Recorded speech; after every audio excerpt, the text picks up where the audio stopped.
this is not just about The View. This is about a repulsive and disgusting McCarthyized sentiment, which is sweeping elite liberalism. At The View, it just goes to show you that elite liberalism is now being channeled into their popular cultural elements and trying to spread this message to the masses. So let's go ahead and start with this from The View, where they call for a literal investigation by the US government into people who are questioning the official government narrative on Ukraine. Let's take a listen. And look, but I think that's an incredibly relevant question. Yeah. And I think DOJ, in the same way that it is setting up a task force to investigate oligarchs, should look into people who are Russian propagandists and shilling for Putin. That's being, if you are a foreign asset to a dictator, it should be investigated. In fact, I remember when Tulsi Gabbard, and I even hate that we're discussing it because I think to myself, who is this woman? They used to arrest people for doing stuff like this. If they thought you were colluding with a Russian agent, if they thought you were putting out information or taking information and handing over to Russia, they used to actually investigate stuff like this. And I guess now, you know, there seems to be no bars, and people are not being told to hate Putin. This is disgusting. They used to arrest people for stuff like this. And this started with Mitt Romney. Let's go put this up there on the screen. Who says, quote, Tulsi Gabbard is parroting false Russian propaganda. Her treasonous lies may well cost lives. Look, here's the thing. We don't know a goddamn thing about what's going on with these Ukrainian biolabs. And yeah, there's a lot of propaganda on both sides that are flying around about them. That being said, treason is a crime punishable by death. And that is what you are accusing a member of the U.S. Armed Forces of. Even worse, you can disagree with somebody without saying that they are a traitor to their government. Yeah.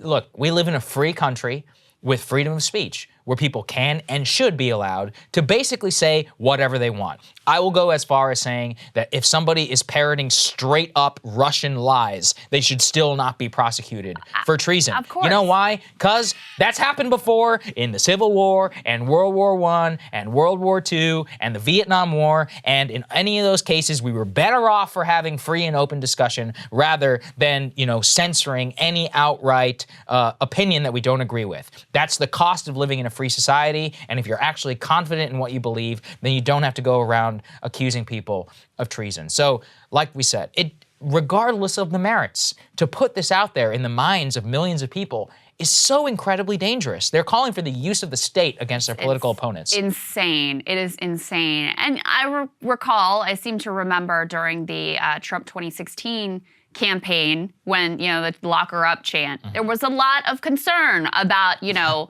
vindictive use of the state to criminalize your political opponents. And I would just say, yes, that was grotesque then, and it is grotesque now. What's really shocking is that you have this whole panel of women who are supposed to have, you know, ideological diversity, and not one of them is like, hold on a second. Like, hey, that's a little crazy. Wait a second. Yeah. We're now casually calling to arrest Tulsi Gabbard and Tucker Carlson because they said some things we don't like. Like, what are we doing exactly here? And it does show you the way that liberalism and a desire to be like on the right side of history and get it right with regards to polite society and be tougher and stronger with regards to doing the right thing, how that can quickly slide into, yes, authoritarianism and fascism. I mean, you see it really unfolding right now in real time, where some of the most grotesque xenophobes, people like Eric Swalwell, who are just casually calling to like ban every Russian student from the country. People are calling for, you know, banning any Russian ownership of anything and kicking 20-year-old piano players out of concert. I mean, this sort of mindset is really exposing something ugly and dangerous. So yeah, this is an extraordinarily bad direction for things to go in, where you can't handle someone saying something that you don't like, that you think is untrue, that you disagree with, that you think sounds a little bit like some other country.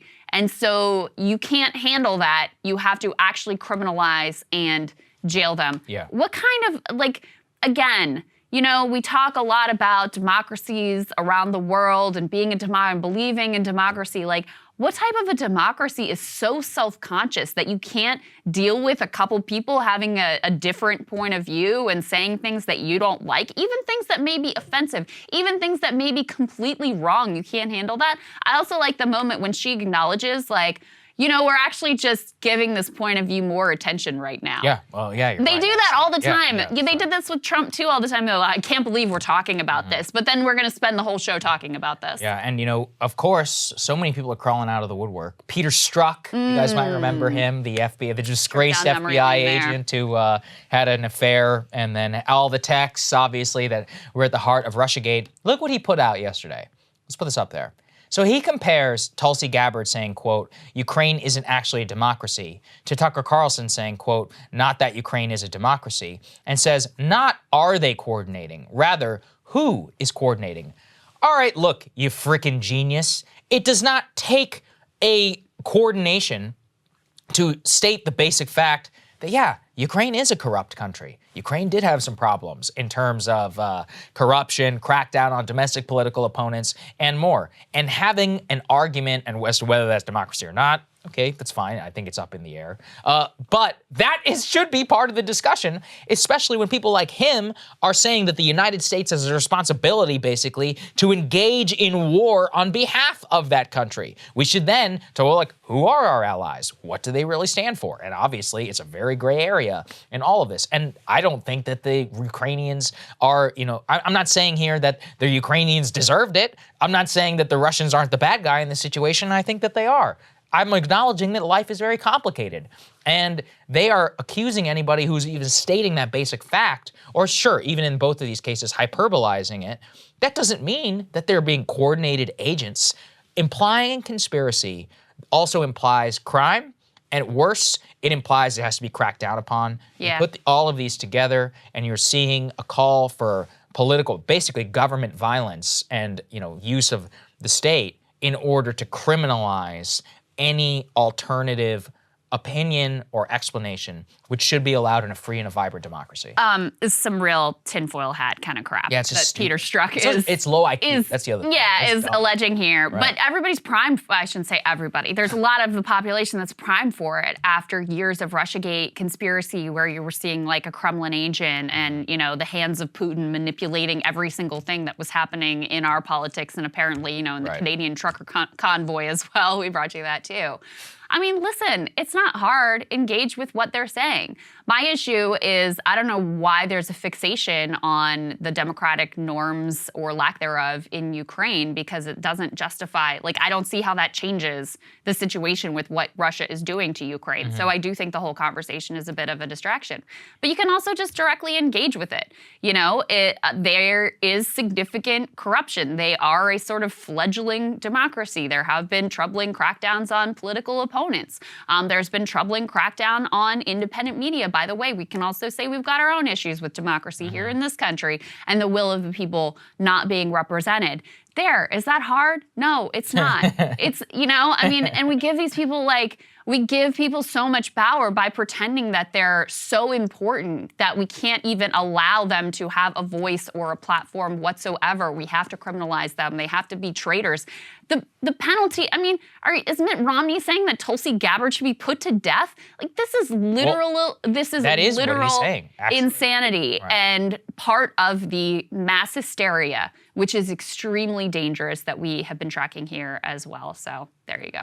Hey guys, thanks so much for watching. That's right. Just as a reminder, you can become a premium subscriber today. Watch the full show completely uncut, our reactions to each other's monologues. You get to listen to it. You get to ask us questions, all that good stuff. Link is right there in the description or at breakingpoints.com. Best of all, great way to say screw you to the mainstream media.